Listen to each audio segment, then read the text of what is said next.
Hi, I'm Evodio Walle, Vice President of the Hispanic Chamber of Contra Costa County, and I'm here with our charming Debora Allen, who is a candidate running for the State Assembly here in California in District 14. And given that I'm also the marketing chair for the Chamber, what I'm primarily interested in is trying to gather the perspective of our candidates and see what exactly they feel that this upcoming election has in store for businesses in Contra Costa County. Mrs. Allen. Well, thank you, Vo, for having me. We have a very important election in front of us. Very important decision for an open seat in this district. I view this race as more of a job interview than an election. It's not a popularity contest. It is not a Hero of the Year award. We are running this election to select a lawmaker.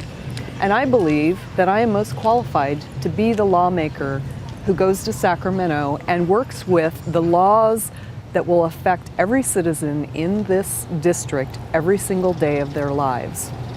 Qualifications are important here.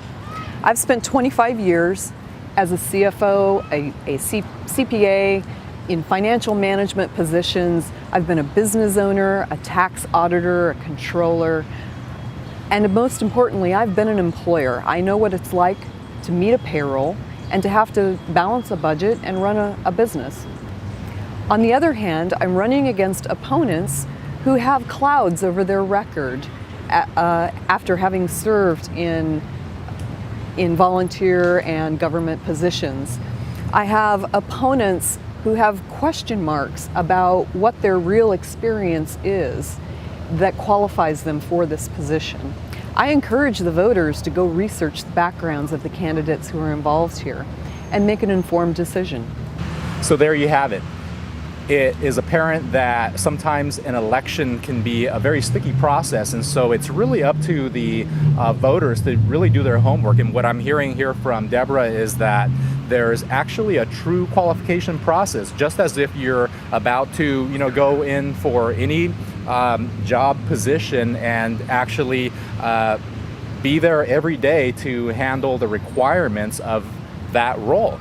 So, Debora, can you tell us what exactly are the business regulatory items that you feel are at stake here with this upcoming election, and why should businesses in Contra Costa County care about who is elected for this state assembly position here in District 14? Well, that's a great question. Economic development is very important to us in this district.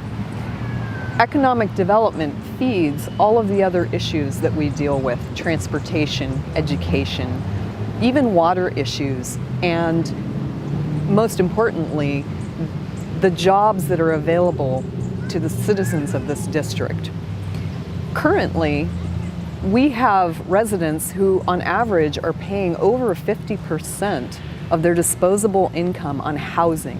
That's a huge issue, but economic development plays into that. You can't solve the housing crisis by buying more housing, and particularly by government buying more housing and subsidizing housing. There has to be an economic development that allows the people of the district to earn a good wage at good paying, stable jobs that will ensure that they can buy a home someday and that their lives will be stable.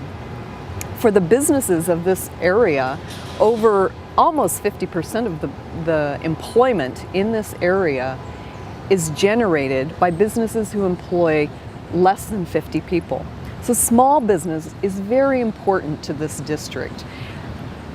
As a legislator, I can help that part of the economic development by taking a look at the regulations that our small businesses face, the workers' comp systems, the payroll regulations.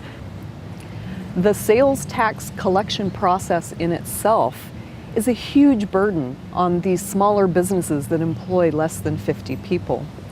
As a legislator, I am determined to go to Sacramento and take a look at how we can start to relieve small businesses of some of this regulatory process.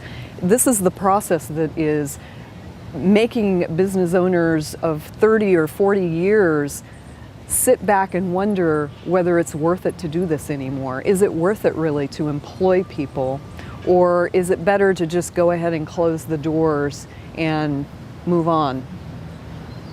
Wow. So this really has a pretty broad scope, as Ms. Debora Allen has pointed out here. So being a legislator here and being in a position that could actually impact the economy is clearly requiring someone that can take the reins and actually approach it with the proper level of diligence. And so what are the areas that you feel you're going to be able to most effectively impact for the greater good? Right. So in the legislature, my focus will be on budget committees.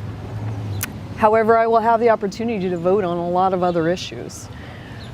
Focusing on the budget committees, I will be a person who makes sure, as best as I can, to advocate for the money needed for small businesses to deal with some of the regulatory process. Small businesses have become the tax collectors. They have been the tax collectors for our state. And I want to look for ways to start to relieve that process, make it simpler for the small businesses, and maybe even provide better tools for them to be able to collect sales tax and pass that on. There are other businesses that collect fees on behalf of our government at all levels. I also intend to work on the workers' comp system.